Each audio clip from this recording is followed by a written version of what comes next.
ये सुनो सुनो तुम भारतवासी, अन्याया छोटा जगा भाग भाया। सत साहिब। बच्चों, आज नवरात्रे पूरे हुए हैं और कुछ अंश नवरात्रों का कल पूरा होएगा, यानी नवरात्रि इस बार एक बड़ा है।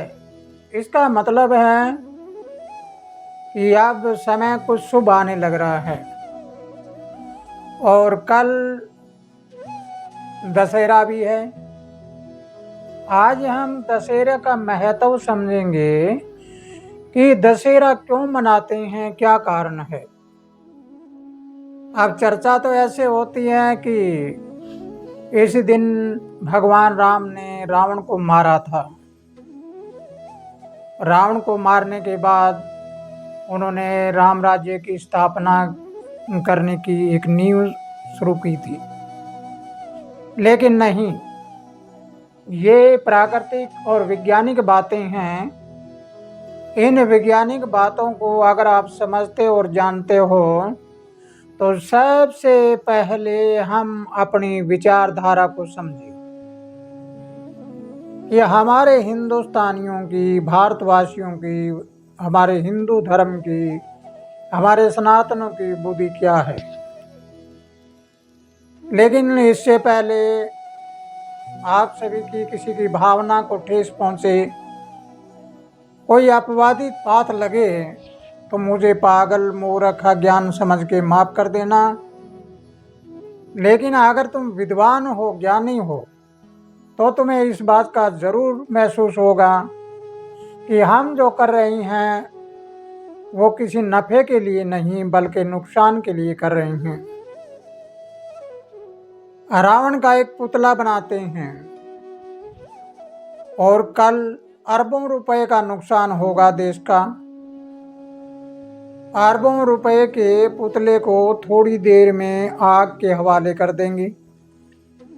आतिशबाजियां, पटाखे चलेंगे और होंगे, हू हल्ला होगा। और बहुत सी जगहें ऐसी होती है, घटनाएं भी घट जाती है। जैसे एक बार पंजाब में घटना हुई थी जिसमें दशहरे के दिन कितने लोग रेलगाड़ी के नीचे आगे कट के मर गए थे। इसी प्रकार हमारा अरबों रुपए का नुकसान हुआ। उन अरबों रुपए से अगर हम हमारे भारतवासी लोगों को जो बेघर फिर रहे हैं, जो तपड़ीवासी हैं, या जिनका रैन बसेरा सड़कों पर, फुटपाथ पर होता है, अगर उनके घर बना के दे दिए जाएं तो फिर राम राज्य फिर आएगा। रावण तो आज घर घर में बैठा है, बताओ इतने राम कहाँ से ले आओगे। रावण असलियत में हमारे अंदर अहंकार होता है।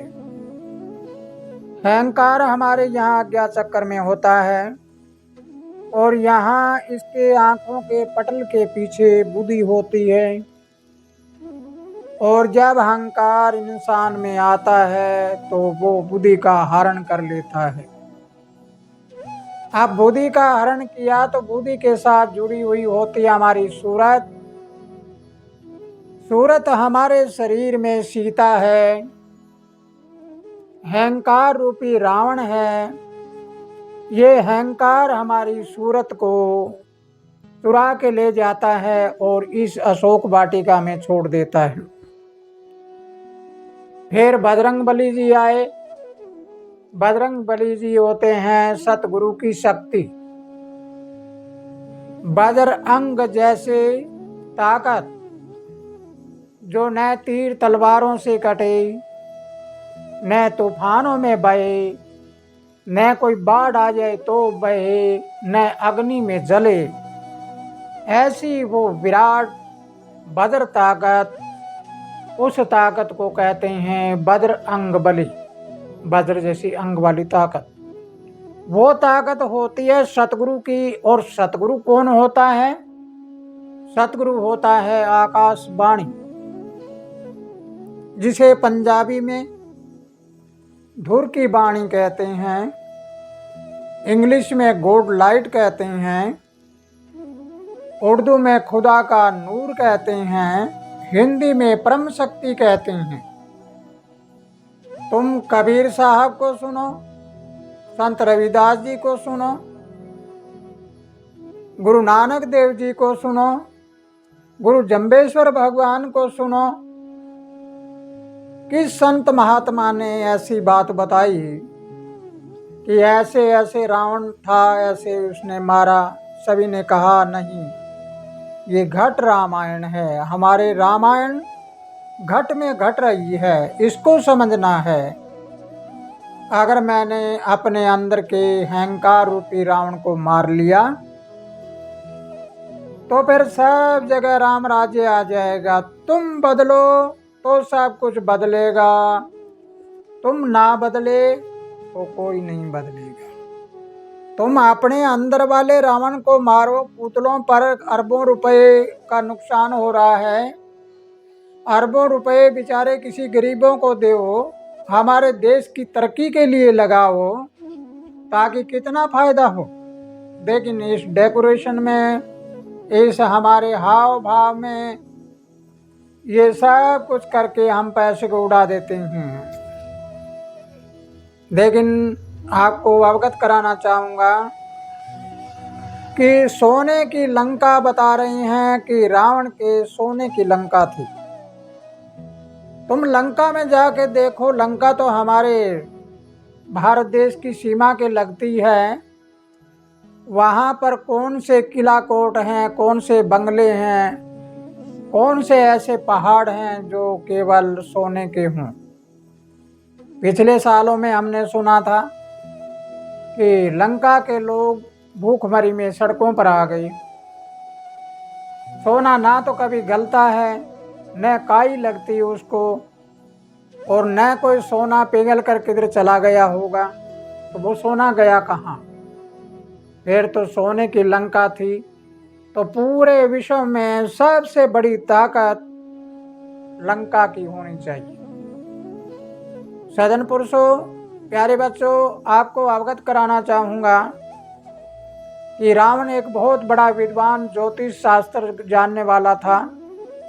14 विद्याएं रावण को जबानी याद थी, वेदों के ज्ञाता थे।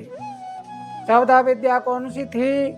राग, रसायन, छंद, निशाना, नट नाटक, जल को पार करना, चोरी, जुआ, कोक शास्त्र, व्याकरण, ज्योतिष, वैदिक और ब्रह्म ज्ञान। ये 14 विद्या रावण के पास कंठस्थ याद थी। वो कोई पुरानी किताबें नहीं पढ़ता था। तो अब हम सोचें, आज भी अगर ज्योतिष शास्त्र वालों से पूछते हो तो रावण की संहिता यानी ज्योतिष संहिता, उसके द्वारा आज भी ज्योतिष देखा जाता है। और रावण की जो बातें हैं, भविष्यवाणी है, वो सटीक होती है, पूरी सही निकलती है।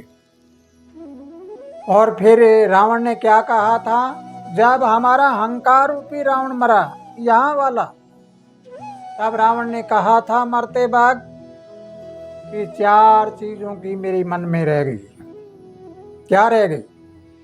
अहंकारी इंसान से कुछ नहीं बनता। अहंकार हमारी बुद्धि का नाश करता है, काम शर्म का नाश करता है। अहंकार है वो हमारे ज्ञान को भ्रष्ट कर देता है, ज्ञान को नष्ट करता है। क्रोध बुद्धि का नाश कर देता है।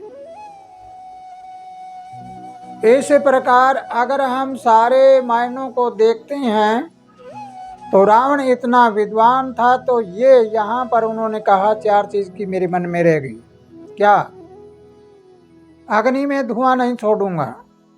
आज गैस चल रही है, धुआं नहीं है। उन्होंने कहा आकाश के पेड़ी लगा दूंगा। आज क्या हो रहा है?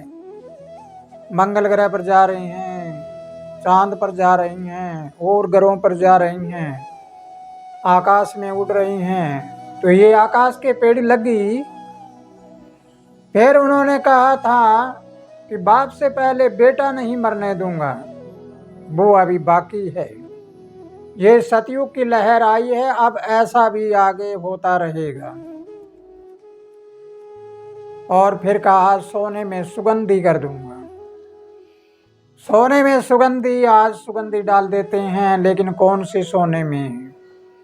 इंसान का यहाँ वाला रावण मर जाता है, यहाँ सतगुरु की शक्ति आ जाती है, तो उसके बाद ये लंका सोने की हो जाती है हमारी खोपड़ी वाली। हमारा अवचेतन मन खुल जाता है, हमारा सब कॉन्शियस माइंड है वो खुल जाता है और हमें सारी चीज़ें दर्शा देता है। तो बच्चों, रावण के बारे में सोचना है कि हमारे घर घर में रावण है, घट घट में रावण है। आप अपने अंदर वाले रावण को मारो, बाहर वाले पुतलों की ओर मत भागो।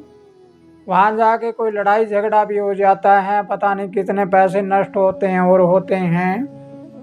इसकी जगह कोई शुभ कर्म में लगाओ, अच्छे कर्मों में लगाओ, ताकि आपकी गरिमा बनी रहे, आपकी सब तरह से आपका रास्ता है वो एक उचित रास्ता बना रहे।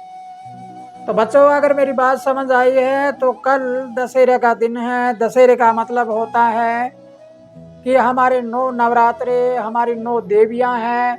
9 देवियां सिद्ध होने के बाद 10वीं देवी यहाँ पर होती है, यानी सहस्त्राल के ऊपर जाके 9 देवियां यहाँ आ गई। और 10वां यहाँ पर जब होता है तो 10वां द्वार खुल जाता है, और 10वां द्वार खुल जाता है तो फिर अहंकार रूपी रावण मर जाता है। इसलिए हमारी इस देवी के 10 हाथ दिखाए जाते हैं। 10 हाथ वाली देवी यहाँ पर बैठी है, और ये देवी का जब चक्कर चलता है तो अहंकार रूपी रावण चला जाता है और सबद स्वरूपी राम आ जाता है, और सतगुरु की शक्ति बजरंगबली जी आ जाती है। तो इसलिए हमें समझना है कि जिन देवताओं को हम मना रहे हैं ये देवता नहीं, बल्कि है कुछ और, हम कुछ और करे बैठे हैं। तो इसी के साथ प्यारे बच्चों, खुशहाल रहो, आनंद करते रहो। और ये वीडियो आपको समझ आई है तो इसको ज़्यादा से ज़्यादा शेयर करिए, लाइक भी करिए, अपनी विचारधारा को कमेंट बॉक्स में भी लिखिए। और आज तक सब्सक्राइब नहीं किया है तो सब्सक्राइब भी करिए, ताकि हमारा हर कार्यक्रम आगे बढ़ता जाए। सत साहिब।